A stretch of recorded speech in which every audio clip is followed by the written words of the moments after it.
नाजरीन, जूनागढ़ आज के जो हमारे गेस्ट हैं, बल्कि हम जिनके गेस्ट हैं वो हैं 12वें नवाब साहब, नवाब अली मुर्तज़ा खान जी साहब। जूनागढ़ की हिस्ट्री क्या है? बहुत खुशहाल रियासत थी, सबसे ज़्यादा रेवेन्यू जनरेट करती थी और जूनागढ़ जिसको कहते हैं एक सोने की चिड़िया कहलाती थी। जूनागढ़ की एक पूरा मतलब हिस्ट्री देखें आप, ज्योग्राफी देखें तो वो हिंदुस्तान को जो है क्या नाम है पाकिस्तान के साथ एक्सेशन जो है हमारे मरहूम परदादा हजूर का वो हजम नहीं हुआ। 9 नवंबर 1947 को क्या हुआ था? हिंदुस्तान ने by the aid of mighty military power पूरी रियासत के अंदर ज़बरदस्ती सरहदों में घुस के बंदूकों की नोक के ऊपर जो है हमारी रियासत पे कब्जा किया। जूनागढ़ क्या सच में प्रैक्टिकली पाकिस्तान बन सकता है? भारत में जो जूनागढ़ वासी हैं वो ऑब्वियसली अगर हाइपोथेटिकली और इंशाल्लाह पाकिस्तान बन गया, जूनागढ़ पाकिस्तान बन गया, तो वो ऑब्वियसली इस वक्त इंडियन सिटीजन हैं जी। एंड अगर जूनागढ़ पाकिस्तान बन गया तो वो वहाँ से निकल जाएंगे, ऑब्वियसली वो अपने मुल्क चले जाएंगे। पाकिस्तान में जो जूनागढ़ वाले कम्युनिटी के लोग हैं उनको क्या मसाइल पेश आ रहे हैं पाकिस्तान के अंदर? ज़्यादातर कम्युनिटीज़ जो हैं वो गरीब आवाम है। क्या गवर्नमेंट पाकिस्तान आपको सपोर्ट करती है?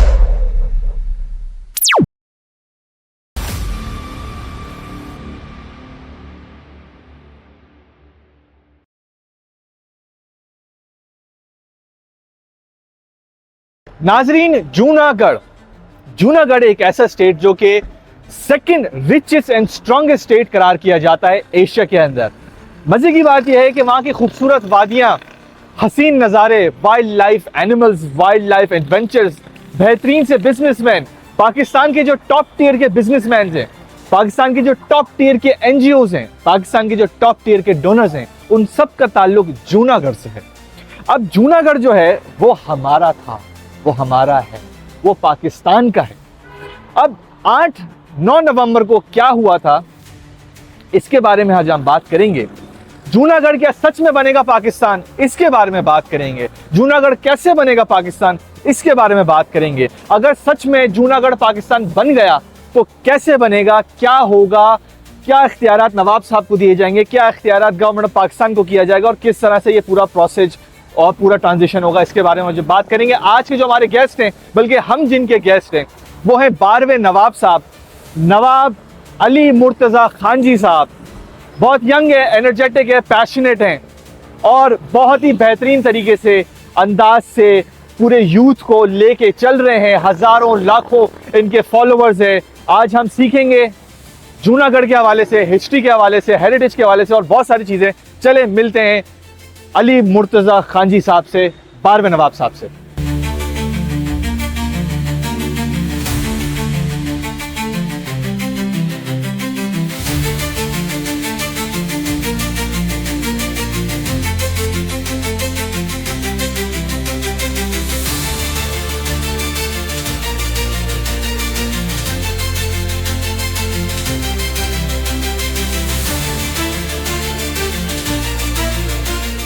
अस्सलामुअलैकुम नवाब साहब, कैसे हैं आप?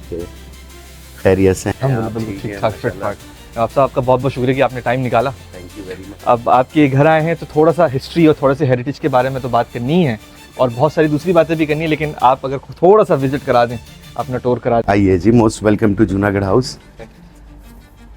ये क्या नवाब साहब? जी ये हमारे जो है फर्स्ट नवाब ऑफ जूनागढ़, अच्छा, नवाब शेर खान बाबी। ये रियासत के सबसे पहले नवाब थे।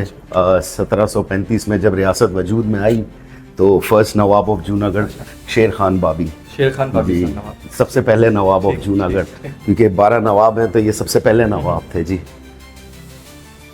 ये हमारे जो है दादा हजूर की तस्वीर है और ये शीदी जो है वहाँ के जूनागढ़ के बड़े मशहूर हुआ करते थे। तो ये प्रोग्राम के अंदर सारे उनको एज ए एंटरटेनमेंट बुलाया करते थे रियासत के अंदर। तो वो सारे शीदी बैठे हुए हैं पीछे, नवाब साहब अपने गेस्ट को एंटरटेन करवाते थे ना वहाँ। रियासत जूनागढ़ की फोटोग्राफ है। ये हमारे वाले साहब, अभी हाल ही में इनका इंतकाल हुआ है।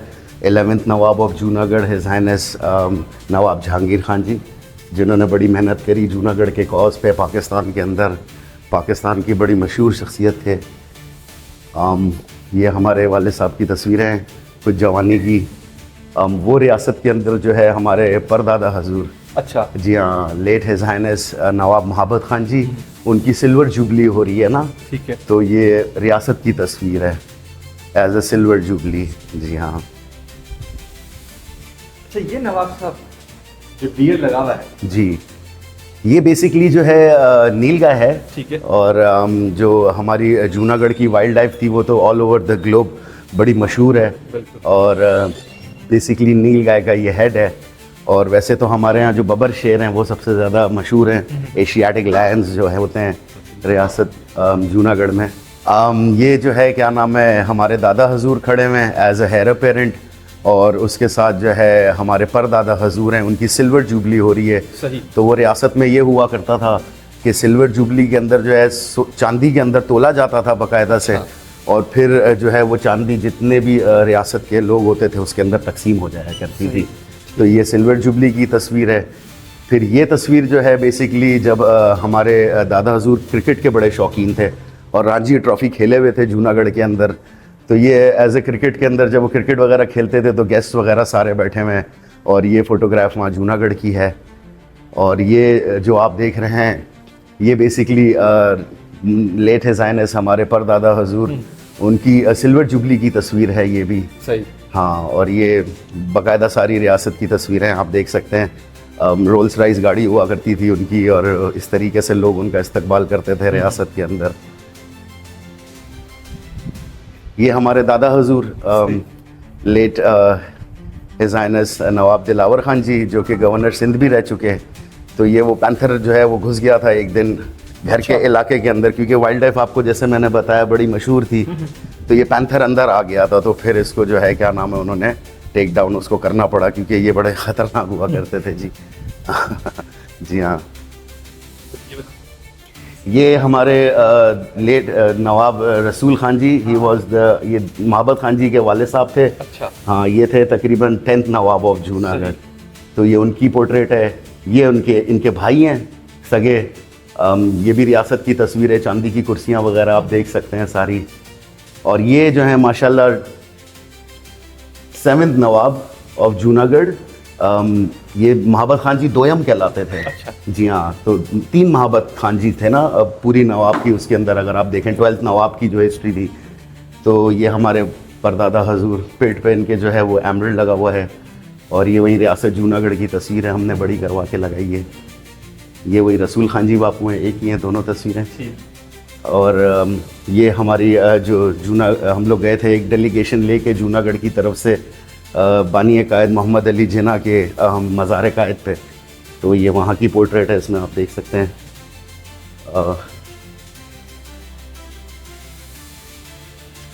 अच्छा, ये हमारे दादा हजूर फातिमा जिन्ना के साथ जो है क्या नाम है, अच्छा, मुलाकात करते हुए उनकी एक तस्वीर है। याया खान भी खड़े हुए हैं साथ में, आप देख सकते हैं। और ये लोग उनको रिसीव कर रहे हैं बेसिकली एज अ गवर्नर। जब हमारे दादा हजूर गवर्नर थे सिंध के, तो फातिमा जिन्ना मोहतरमा को रिसीव कर रहे हैं। और ये हमारे दीवान साहब जूनागढ़ के। ये हमारे परदादा हजूर लास्ट जो एक्सीड करके आए थे पाकिस्तान, जिन्होंने एक्सेशन किया था। कुत्तों से बड़ा लगाव था उनको, तो ये उनका सबसे पसंदीदा कुत्ता था ड्यूक। अच्छा। तो ये उसके साथ उनकी पिक्चर है। और ये माशाल्लाह रसूल खान जी बापू, जैसा आपको दिखाया मैंने जूनागढ़ में। ये फील्ड मार्शल अयूब खान के साथ जो हमारे दादा हजूर की इन्वेस्टर सेरेमनी दस्तारबंदी अच्छा जब हुई थी पाकिस्तान में, तो as a nawab of Junagadh जब वो बने थे, तो फील्ड मार्शल अयूब खान ने इनकी दस्तारबंदी की थी। तो ये तब की पोर्ट्रेट है। ये हमारे वाले साहब बहुत यंग, याया खान उनका माथा चूम रहे हैं। और जवानी की तस्वीर आप देख सकते हैं कॉलेज के दिनों में हमारे वाले साहब जब यहाँ डिग्नेटरीज आती थी सारी जूनागढ़ हाउस पे।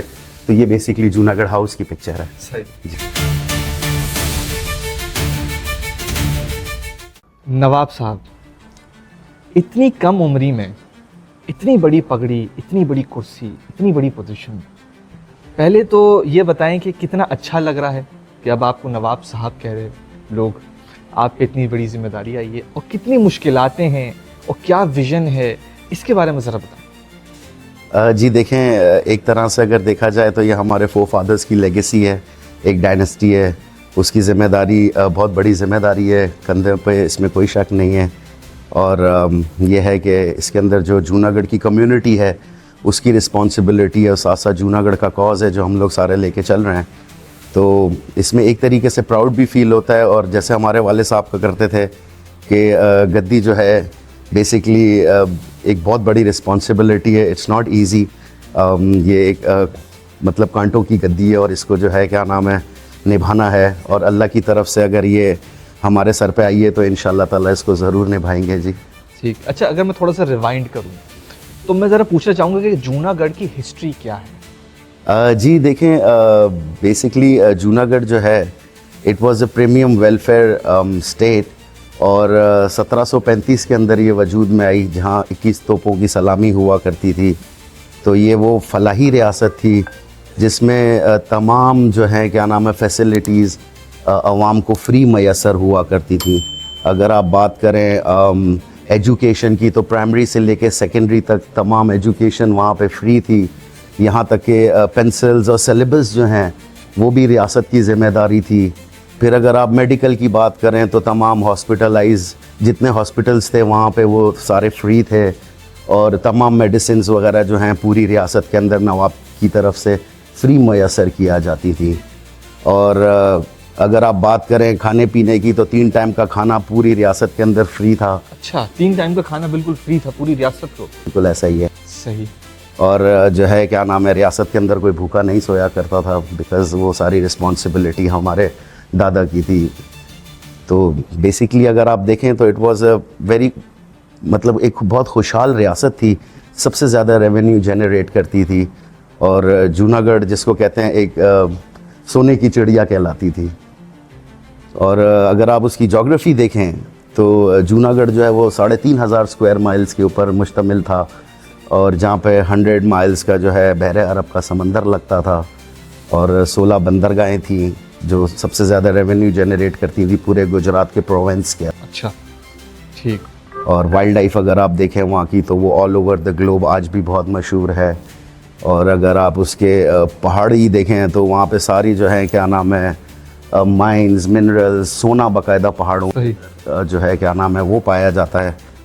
तो बेसिकली ऐसे तो वो जो है क्या नाम है वल्लभ भाई पटेल जो थे सरदार, देखिए जूनागढ़ सोने की चिड़िया है।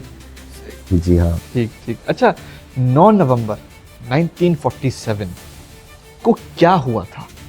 हिंदुस्तान ने, इंडिया ने, भारत ने क्यों चढ़ाई की थी, क्यों कब्जा किया था? पहले तो ये बताएं। दूसरा ये बताएं कि कैसे किया था। देखिए 9 नवंबर पे जो वाक़या सानिया हुआ ये बिल्कुल मैं समझता हूँ कि ये इलीगल एक्ट है, और वेनिया कन्वेंशन का जो लॉ है आर्टिकल 26 उसकी बाकायदा तौर पे खिलाफ वर्जी की गई, और हिंदुस्तान ने by the aid of mighty military power पूरी रियासत के अंदर ज़बरदस्ती सरहदों में घुस के बंदूकों की नोक के ऊपर जो है हमारी रियासत पे कब्ज़ा किया। और अगर आप ब्रिटिश लॉ उठा के देखें तो जो ट्रीटी साइन हुई थी तमाम नवाबों की, तो उसके अंदर नवाबों को जो है क्या नाम है 3 ऑप्शंस दिए गए थे कि वेदर आप जो है क्या नाम है पाकिस्तान की डोमेन्स में जाना चाहते हैं, या आप हिंदुस्तान की डोमेन्स में जाना चाहते हैं, या आप एक इंडिपेंडेंट जो है सॉवरेन स्टेट कायम करना चाहते हैं। तो हमारे परदादा हजूर जो थे उन्होंने पाकिस्तान के साथ बाकायदा सबसे पहला अहलाक किया। बानी कायद जो हमारे गवर्नर जनरल हैं कायद आज़म मोहम्मद अली जिला रहमतुल्लाह अलैह, और उनके साथ उन्होंने ट्रीटी साइन की बाकायदा, और जूनागढ़ को ऑफिशियली पाकिस्तान का डिक्लेयर किया हिस्सा। मगर ये बात हिंदुस्तान को हज़म नहीं हुई, और उन्होंने 9 नवंबर को जो है क्या नाम है हमारी रियासत के ऊपर ज़बरदस्ती, और फिर उन्होंने एक रेफरेंडम करवा दिया वहाँ पे जाली बंदूकों की नोक के ऊपर, और जो है क्या नाम है कहने लगे कि जी ये यहाँ के जो लोग हैं वो इस तरीके से नहीं चाहते हैं, हालांकि ये बिल्कुल सरासर गलत है मैं समझता हूँ। ठीक है, तो क्यों किया? वजह क्या होगी कि भारत ने जो है वो कब्जा करने की कोशिश की? बेसिकली जूनागढ़ जैसे मैं वहाँ के बता रहा हूँ आपको, सरदार वल्लभ भाई पटेल जो थे, जो पहले प्रधानमंत्री थे हिंदुस्तान के, जो प्राइम मिनिस्टर थे, तो वो जूनागढ़ को एज अ सोने की चिड़िया देखा करते थे, क्योंकि जूनागढ़ की जैसे मैंने आपको बताया जो जोग्राफ़ी थी और जिस तरीके की वो क्या नाम है जूनागढ़ की एक पूरा मतलब हिस्ट्री देखें आप, जोग्राफ़ी देखें, तो वो हिंदुस्तान को जो है क्या नाम है पाकिस्तान के साथ एक्सेशन जो है हमारे मरहूम परदादा हजूर का वो हज़म नहीं हुआ। सही। तो इस बुनियाद के ऊपर उन्होंने फ़ौज कशी करके और रियासत के ऊपर जो है गैर कानूनी कब्ज़ा किया। ठीक ठीक। अच्छा नवाब साहब, पाकिस्तान में इस वक्त कितने जूनागढ़ियंस हैं और पाकिस्तान में जो जूनागढ़ वाले कम्युनिटी के लोग हैं उनको क्या मसाइल पेश आ रहे हैं पाकिस्तान के अंदर? जी देखें, जब हमारे परदादा हजूर जूनागढ़ से पाकिस्तान तशरीफ़ फरमा हुए तो अप्रॉक्सीमेटली उसमें 2.5 मिलियन जो हैं जूनागढ़ी उनके लब्बैक नारे के ऊपर वो जूनागढ़ में अपनी सारी ज़मीनें हर चीज़ वगैरह हर सब कुछ छोड़ छाड़ के और पाकिस्तान उन्होंने जो है हमारे परदादा के पीछे क़याम किया। और आज अगर आप देखें तो आप मल्टीप्लाई कर लें उसको तो 25 लाख अवाम तो उस वक्त थी, अगर आप उसको आज मल्टीप्लाई कर लें तो वो थर्ड जनरेशन चल रही है, तो वो 50 लाख से भी ऊपर जो है जूनागढ़ी यहाँ बसते हैं। मगर उसमें ज़्यादातर कम्युनिटीज़ जो हैं वो गरीब अवाम है, क्योंकि वो लोग सब वहीं पे अपना रियासत के अंदर छोड़ के आ गए थे और जो है क्या नाम है कुछ भी अपने साथ नहीं लेकर आए। तो आज ज़्यादातर जो लोग हैं वो गरीब तबके से ताल्लुक़ रखते हैं। ठीक है। जो जूनागढ़ी हैं बेसिकली उसमें आपको सब मिलेंगे, मेमन्स कम्युनिटी भी मिलेगी, पठान्स मिलेंगे, बलोच मिलेंगे, सिंधी मिलेंगे। तो ये ओवरऑल अगर आप सबको देखें तो ये तकरीबन 50 मिलियन से ऊपर जाते हैं। सही। और इनके टॉप के मसाइल क्या हैं? देखें जी, बेसिकली गरीब लोग हैं, नौकरियों के मसले होते हैं, उसके अलावा जो है क्या नाम है जिस तरीके के हालात आप देख रहे हैं चल रहे हैं कराची के अंदर, तो छोटे मोटे मसले हो गए, पुलिस के मसले हो गए, नौकरियों के मसले हो गए और उसकी इस तरह के छोटे छोटे दीगर मसाइलों का सामना जो है वो गरीब लोगों को करना पड़ता है। तो हम लोग इंशाल्लाह हम कोशिश हमारी यही होती है कि हम अपनी आवाम को ज़्यादा से ज़्यादा जो है उनके अच्छे में उनके बुरे में उनके साथ शाना बशाना खड़े रहें और जो भी उनके मसले मसाइल होते हैं उन पे हमारी जो है वो तवज्जो होती है। सही। ठीक। अच्छा, यूनाइटेड नेशंस के अंदर 1947 के अंदर ही पिटिशन दाखिल कर दी गई थी, जो हमारे I think first foreign minister थे ऑफ पाकिस्तान के, उन्होंने ये पिटिशन डाली थी।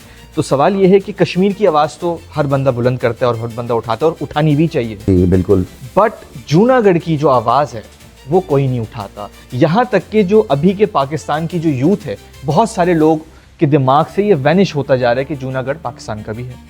ये ऑब्वियसली ये आप थोड़ी सी एक्टिविटीज़ कर रहे होते हैं तो थोड़ी सी रिमाइंडर हो जाता है कि जी जूनागढ़ हमारा था।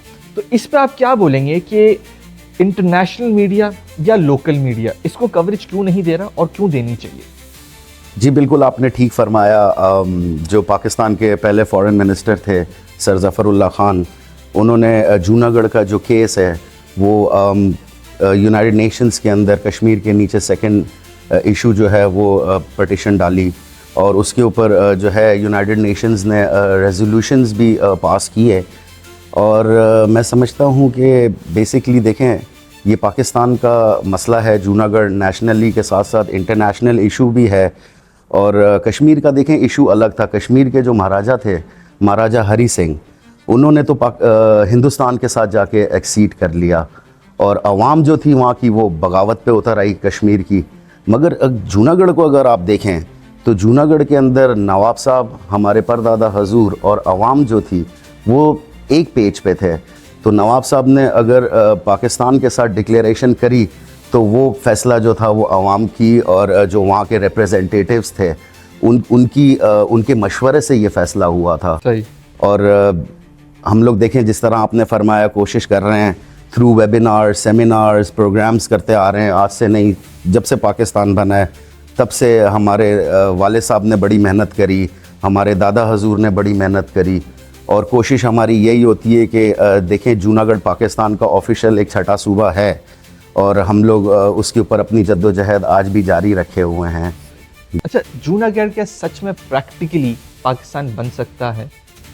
जी बिल्कुल, पाकिस्तान का हिस्सा तो बन चुका है।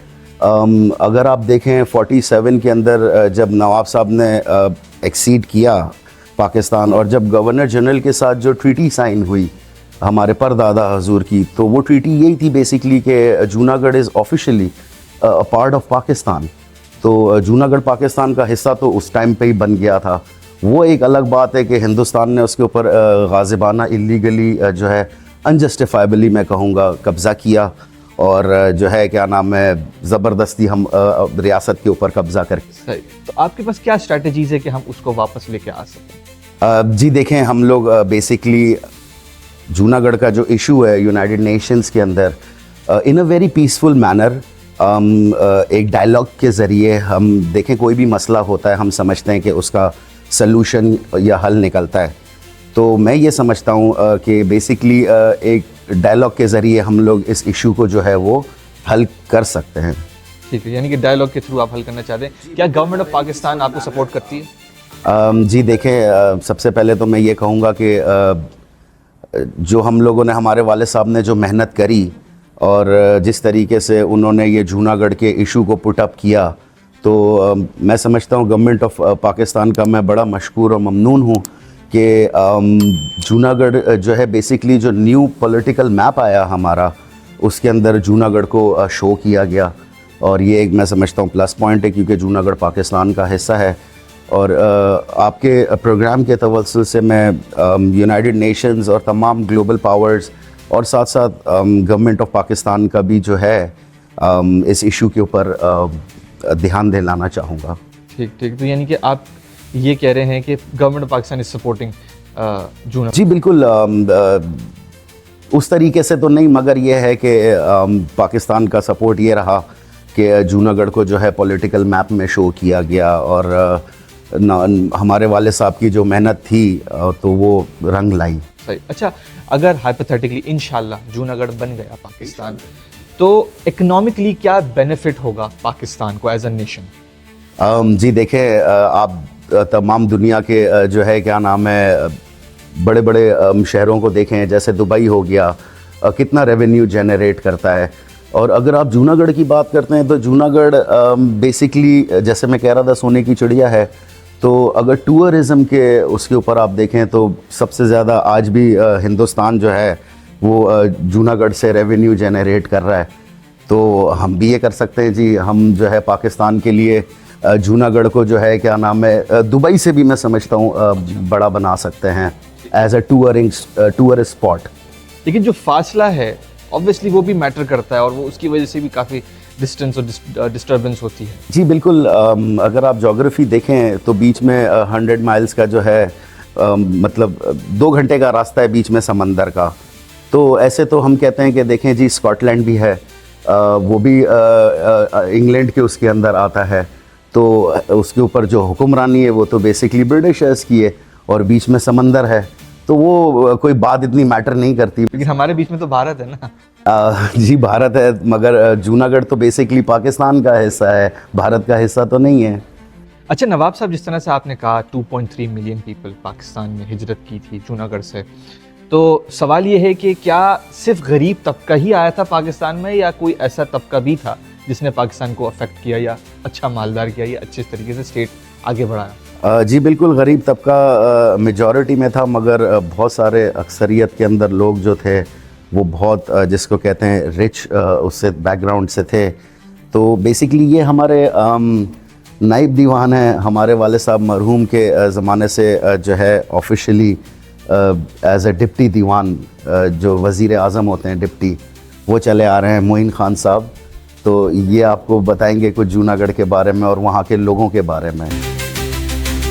हसन भाई, बहुत शुक्रिया कि आज आपने जूनागढ़ के मौजूदा नवाब और जूनागढ़ स्टेट के मसाइल, जूनागढ़ स्टेट की तारीख़ी हैसियत के ऊपर आपने नवाब साहब से गुफ्तगू की। मैं ये अर्ज़ करूँ कि जूनागढ़ से वैसे तो नवाब साहब के ज़माने में जब कायद-ए-आज़म के साथ नवाब हिज़-ए-आइनत नवाब सर महाबत ख़ान जी ने मुआहदा किया और पाकिस्तान आने का फ़ैसला किया, तो नेहरू ने एड़ी चोटी का जोर लगाया कि नवाब साहब पाकिस्तान ना जाए। अच्छा, उसकी वजह क्या थी? उसकी वजह ये थी कि उसको मालूम था नेहरू को कि हिंदुस्तान के अरबपति ख़ानदान में से बेशतर का ताल्लुक़ राजस्थान और जूनागढ़ की करीबी रियासतों से। अगर ये लोग चले गए तो हमारी सारी दौलत पाकिस्तान चली जाएगी। सही। तो उन्होंने बहुत कोशिश की इनको रोकने की, लेकिन नवाब साहब नहीं माने। नवाब साहब पाकिस्तान आए और उसका नतीजा ये निकला कि जो हिंदुस्तान की मालदार तरीन कम्युनिटीज़ थीं, जिनमें मेमन, खोजे, बोहरी, ये सब सेठों ने पाकिस्तान माइग्रेशन का फैसला किया। अच्छा, ये लोग खाली हाथ नहीं आए थे, अच्छा, अपने अरबों रुपए के असासे। इनमें आदम जी जैसे सेठ थे जिन्होंने कायदे आज़म को ब्लैंक चेक दिया, इनमें वली का वाले थे, इनके अंदर और बहुत नामी गिरामी लोग थे कि जब वो पाकिस्तान आए तो अपनी दौलत लेके आए पाकिस्तान। और ऐसा हुआ कि कई महीने नवाब साहब के इन लोगों के दिए हुए पैसे से पाकिस्तानी सरकारी मुलाजमीन की तनख्वाहें दी जाती रहीं। अच्छा, तो ये कोई खाली हाथ ये लोग नहीं आए थे। और जूनागढ़ स्टेट कोई गरीब स्टेट नहीं थी, जैसा कि नवाब साहब ने पहले भी बताया कि ये हिंदुस्तान के मुसलमानों की दूसरी मालदार तरीन रियासत थी और हिंदुस्तान की टोटल रियासतों में 5वें या 6ठे नंबर पे ये मालदार तरीन रियासत थी। तो जब ये पाकिस्तान आए तो इनके अपनी दौलत जो लेके आए, तो ये पाकिस्तान स्टेट बैंक और ये जो सब इन्हीं हमारे माइग्रेट करने वाले नवाब साहब और उनके साथ आने वाले जो बिजनेसमैन थे, उनकी दौलत से ये पाकिस्तान सर्वाइव। सही। अच्छा जी, ये हमारे जो है एडीसी है जूनागढ़ से, इनका ताल्लुक है, इनके फोरफादर्स ने भी बड़ा सर्व किया है हमारे वालिद साहब को, हमारे दादा हजूर को। तो as a ADC of Junagadh state, ये आपको जो है बेहतर अंदाज में थोड़ा सा कुछ बताएंगे जूनागढ़ के बारे में। अच्छा Aqeel sahab, as a citizen of Pakistan, आप क्या समझते हैं कि जूनागढ़ की मूवमेंट जो कॉज है, जो मिशन है, वो क्यों ज़रूरी है? पिछले 25 साल से माशाल्लाह मैं एज ए एडीसी नवाब साहब जूनागढ़ के साथ काम कर रहे हैं हम जूनागढ़ के ऊपर। और हमने बहुत बेहतर तरीके से माशाल्लाह इन 25 सालों में नवाब साहब ने अपनी अनथक मेहनत के साथ जूनागढ़ के इशू को दुनिया भर में उजागर किया, नक्शे में दोबारा शामिल भी करवाया। देखें, बात सारी ये है कि मेरे वालिद साहब भी माशाल्लाह नवाब साहब के साथ सर्व करते चले आ रहे थे और मेरे दादा भी माशाल्लाह जूनागढ़ जब कायम था उस ज़माने में, तब भी वो भी सर्व करते थे एज ए किसी भी ओहदे के हिसाब से जूनागढ़ कॉज के लिए महल में होते थे वो। तो मतलब मेरा कहने का ये है कि देखें, रियासत उन्होंने देखी, उन्होंने रियासत के बारे में हमें बताया कि रियासत क्या थी, क्या जाओ जलाल था रियासत का। तो बात सारी ये है कि ये तमाम जितनी भी माशाल्लाह रियासत का वो था निज़ाम, वो इतना आला था कि हमें आज भी ऐसा लगता है कि उस कुर्बानी के बाद नवाब साहब को वो कुछ नहीं मिल सका जो उनका हक़ था। तो ये जद्दोजहद जो भी है, ये दो तरह की जद्दोजहद है। एक तो नवाब साहब की अपनी कुर्बानी जो उन्होंने रियासत देकर पाकिस्तान को सुरखरू किया, और एक जूनागढ़ की आवाम की कुर्बानी जो उन्होंने नवाब साहब को लब्बैक कहा। नवाब साहब अपने लिए तो इतना नहीं करते, लेकिन वो अपनी कौम के लिए, अपने लोगों के लिए बहुत कुछ करते हैं। हर जगह बात करते हैं, ख़ासकर मेमन कम्युनिटीज़ के बारे में बात करते हैं कि उनकी कुर्बानी को सराहा जाए जो उन्होंने उस ज़माने में दी 47 के बाद। तो बेसिकली इस पूरे जो हम लेके चल रहे हैं इस पूरे मूवमेंट को, उसकी वजह ये है कि एक तो जूनागढ़ का जो कब्ज़ा है वो इंडिया से हम आज़ाद करवाएं, उसके लिए आवाज़ उठाएं।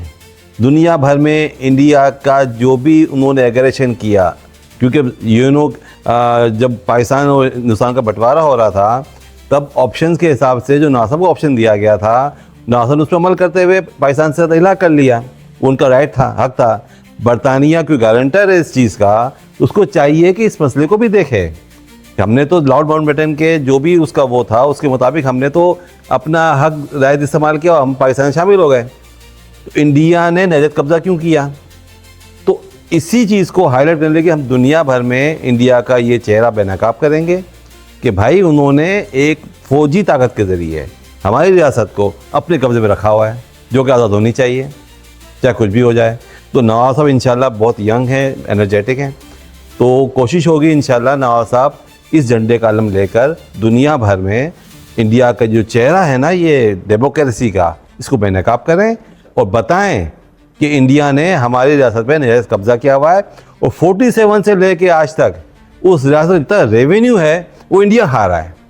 वो पैसा मिलना चाहिए ना, वो रेवेन्यू वो इंडिया खा रहा है। तो हमारा तो कोशिश ये है कि सारे चेहरे बेनकाब होने चाहिए, जूनागढ़ की कुर्बानी को रायगा नहीं जाना चाहिए, उसके लिए कुछ ना कुछ होना चाहिए इंशाल्लाह। अच्छा नवाब साहब, आप माशाल्लाह से यंग हैं, एनर्जेटिक हैं, पैशनेट हैं, डेडिकेटेड हैं अपने कॉज को लेके, अपने विजन को लेके, मिशन को लेके। सवाल ये है कि इस वक्त क्या आपकी स्ट्रेटजीज़ हैं इन एन इंटरनेशनल लेवल कि आप किस तरह से करना चाह रहे हैं जूनागढ़ को वापस अपने पास पाकिस्तान को, और क्या मैसेज है आपका international NGOs, international power houses? जी देखिए, बिल्कुल जैसा कि मैंने कहा कि जूनागढ़ नेशनल के साथ साथ एक इंटरनेशनल इशू भी है। तो हम लोग इसको अभी हमारे सफ़र वगैरह शुरू होंगे ऑल ओवर द ग्लोब, हम लोग इसको जूनागढ़ के कॉज को लेके चलेंगे। और जूनागढ़ बेसिकली जो है क्या नाम है, यूनाइटेड नेशंस में जो केस पेंडिंग है, तो उसके ऊपर भी हमारी स्ट्रैटेजी है कि हमें किस तरीके से वहाँ पे इसको इंशाल्लाह उजागर करना है मसले को। तो हमारे सफ़र शुरू हो रहे हैं इंशाल्लाह ताला, हम लोग इसको इंटरनेशनलाइज़ की तरफ लेके जा रहे हैं, क्योंकि इंटरनेशनल केस तो है मगर हमारे सफ़र अभी इंशाल्लाह आगे शुरू होंगे। और साथ साथ पैगाम मेरा ये होगा तमाम ग्लोबल पावर्स को और यूनाइटेड नेशंस को भी मैं यही पैगाम दूंगा कि देखें, जूनागढ़ एक लीगल इशू है और इसमें ज़्यादा से ज़्यादा जो है क्या नाम है, हमें सपोर्ट किया जाए, और इस पे उनका मैं ध्यान भी दिलाना चाहूँ। अच्छा, भारत में जो जूनागढ़ वासी हैं वो ऑब्वियसली अगर हाइपोथेटिकली और इंशाल्लाह पाकिस्तान बन गया, जूनागढ़ पाकिस्तान बन गया, तो वो ऑब्वियसली इस वक्त इंडियन सिटीजन हैं, एंड अगर जूनागढ़ पाकिस्तान बन गया तो वो वहाँ से निकल जाएंगे, ऑब्वियसली वो अपने मुल्क चले जाएंगे। सवाल ये है कि इस ट्रांजिशन को आप किस तरह से देखते हैं प्रैक्टिकली स्पीकिंग? जी देखिए, जूनागढ़ बेसिकली पाकिस्तान का तो हिस्सा, जैसे मैं आपको बता डे वन से है, it's a part of Pakistan. बाकी जो वहाँ की जो फोर्थ जनरेशन है वो अल्हम्दुलिल्लाह आज भी हमारे साथ इंटैक्ट है। जी हाँ, बिल्कुल। और इतनी मोहब्बतें हैं, आप यकीन जानें कि लोग जो है आज भी हमें कहते हैं कि नवाब साहब जो है, हम आपके नारे के ऊपर लब्बैक कहते हैं और आप वापस आएँ अपनी रियासत के अंदर, जो है क्या नाम है, अपना मतलब अपनी रियासत में आप वापस आएँ। तो मैं समझता हूँ कि जहाँ तक लोगों की ताल्लुक़ है, तो वो मोहब्बतें जो उस टाइम पे थी वो आज वो आपको दिखती है, आज भी बिल्कुल दिखती हैं, और उसी तरीके से दिखती हैं। जो उनका रवैया है, जो उनका इखलाक है, जो उनकी मोहब्बतें हैं। तो वहाँ पे कुछ इश्यूज होते हैं उनको? जी, बहुत ज़्यादा इश्यूज़ होते हैं वहाँ पे। जो गवर्नमेंट है वहाँ की, उन्होंने तो बहुत बुरा हाल करके रखा हुआ है, ख़ास तौर पे जो गुजरात प्रोविंस है, क्योंकि वो बिल्कुल गुजरात को अगर आप जोग्राफ़ी में देखें तो वो बिल्कुल एक एंड में आता है। तो गवर्नमेंट का कोई उसके अंदर जो है क्या नाम है, मतलब जो लोग हैं उनको गवर्नमेंट कोई सपोर्ट ज़्यादा नहीं करती, और जूनागढ़ से बस वो लोग रेवेन्यू जनरेट करते जा रहे हैं, सिर्फ इस्तेमाल कर रहे हैं। सिर्फ इस्तेमाल कर रहे हैं। सही, उस पर और दूसरा कोई फोकस। और बाकी जो मुझे जो रिव्यूज़ आते हैं वहाँ पे लोगों के, तो लोग कतई जो है क्या नाम है वहाँ पे गवर्नमेंट से जो हाल ही की गवर्नमेंट चल रही है उससे कतई खुश नहीं है। उससे कतई खुश नहीं। अच्छा, अगर पाकिस्तान में आ जाते तो पाकिस्तान के अंदर आपको पता है इस वक्त हमारे भी हालात एज सच नहीं है कंपैरेटिवली। अच्छा, वहाँ पे इंडिया के अंदर अगर हम देखें तो सैफ अली खान साहब भी एक नवाब हैं। अच्छा, वहाँ पे controlled by the government of India है। अब अगर पाकिस्तान बन जाता है, जूनागढ़ बन जाता है पाकिस्तान, तो it will be controlled by the government of Pakistan. तो एज ए नवाब आपको क्या फ़ायदा होगा? क्योंकि ऑब्वियसली अगर वो controlled by the government of Pakistan है तो आपको तो एज सच फ़ायदा नहीं, लेकिन आपको ये फ़ायदा होगा कि आपके वासी हैं। मैं आपको बताता हूँ। सबसे पहले तो आपने जो सैफ अली खान का जिक्र किया, वो तो नवाब पटौदी जो थे वो एक बहुत छोटी रियासत है कंपेयरिंग टू जूनागढ़। और अगर आप फ़ायदे की बात करते हैं तो देखें, हमें फ़ायदा तो हम फ़ायदा नहीं देखते हैं, हम देख रहे हैं हमारी जो 700 ईयर्स की जो लेगेसी है, जो डायनेस्टी है।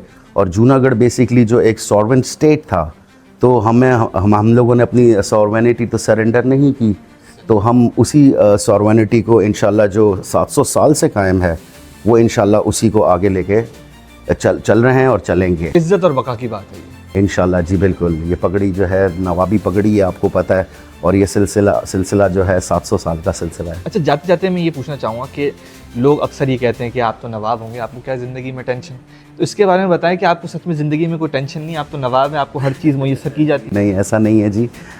मामलात होते हैं, इतना आसान जैसे मैंने कहा और आपने जैसे फरमाया कि ये रिस्पॉन्सिबिलिटी जो है ये इतनी आसान नहीं है, ये बहुत बड़ी कौम की ज़िम्मेदारी है। मगर मैं एक बात सिर्फ समझता हूँ कि आपकी नीयत साफ़ हो तो मंजिल आसान है, और जो ज़िम्मेदारी अल्लाह ताला ने आपको दी है वो अल्लाह ताला कुछ चुन के आपको जो है ज़िम्मेदारी देता है। तो इंशाअल्लाह ताला इसमें कोई हर्ज नहीं है, और मुझे कोई शक भी नहीं है कि हम लोग इसको आगे डायनेस्टी और लेगेसी को लेके चलेंगे। अच्छा, जाते जाते एक और बात, पाकिस्तान इस वक्त टॉप पर है जब यूथ पे बात आती है, हमारे पास सबसे ज़्यादा यूथ है। अगर हम इसको मोबिलाइज़ करना चाहें तो हम बहुत चीज़ें कर सकते हैं। आपका क्या मैसेज है यूथ को लेके कि किस तरह से हम मोबिलाइज़ करके हम जूनागढ़ को सच में ले सकते हैं? जी देखिए, बेसिकली मैं यंगस्टर्स को और तमाम यूथ को, सिर्फ जूनागढ़ ही नहीं बल्कि पूरे पाकिस्तान के जो नौजवान नस्ल है उनको मैं यही पैगाम दूंगा कि जूनागढ़ एक लीगल इशू है पाकिस्तान का, तो इसके ऊपर आप कश्मीर की आवाज़ तो उठाते हैं, साथ में जूनागढ़ की आवाज़ भी उठाएं, उसे प्रमोट करें, उसे ज़्यादा से ज़्यादा हाईलाइट करें, बिकॉज़ जूनागढ़ पाकिस्तान का ऑफिशियली हिस्सा था, हिस्सा है और हिस्सा रहेगा। जी। तो आप सब, दुनिया में सबसे कीमती चीज़ होता है वक्त, वो आपने हमें दिया, अपनी कम्युनिटी को दिया, अपने मुल्क को दिया, और 700 साल से जिस तरह से आपने कहा है आपकी पूरी फैमिली ने हमें दिया। आपका तहे दिल से बहुत बहुत शुक्रिया। मैं आपका और आपके तमाम टीममेट्स का और आपके जो क्रू मेंबर्स हैं उनका स्पेशली दिल की गहराइयों से शुक्रिया अदा करना चाहता हूं कि आज आप लोग अपना कीमती वक्त निकाल के यहाँ हमारा मरकज़ है जूनागढ़ का, जो हमारा सिंबल है जूनागढ़ हाउस, उसमें आप तशरीफ़ फरमा हुए, और आपका दिल की गहराइयों से बहुत बहुत शुक्रिया। तो ये था हमारा आज का एपिसोड नवाब अली मुर्तज़ा खान जी साहब के साथ, जो 12वें नवाब है जूनागढ़ के। अच्छा, मैंने नाज़रीन क्या क्या सीखा मैं आपको बताता हूँ। मैंने ये सीखा कि जूनागढ़ पाकिस्तान बनना क्यों ज़रूरी है, क्यों पाकिस्तानी सिटीजन्स को जूनागढ़ स्टेट के लिए आवाज़ उठानी चाहिए है और कैसे उठानी चाहिए है। मैंने ये सीखा कि जो नवाब साहब हैं, 12वें नवाब, इनकी क्या स्ट्रेटजीज़ हैं to acquire back Junagadh state from India.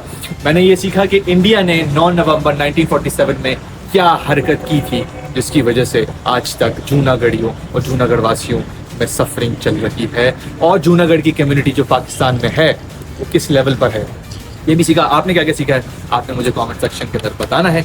इसी के साथ मिलते हैं अगले यूट्यूब और टिकटॉक की वीडियो में, फेसबुक और इंस्टाग्राम की पोस्ट में, ट्विटर यानी एक्स की ट्वीट्स, लिंक्डइन की एक्टिविटीज़, व्हाट्सएप की अपडेट्स और पिंटरेस्ट की पिन्स में। मैंने उलट झुलट कर दिया है, उससे कुछ फर्क नहीं पड़ता, मुद्दे की बात करें। इसी के साथ हसन अंसारी साइन।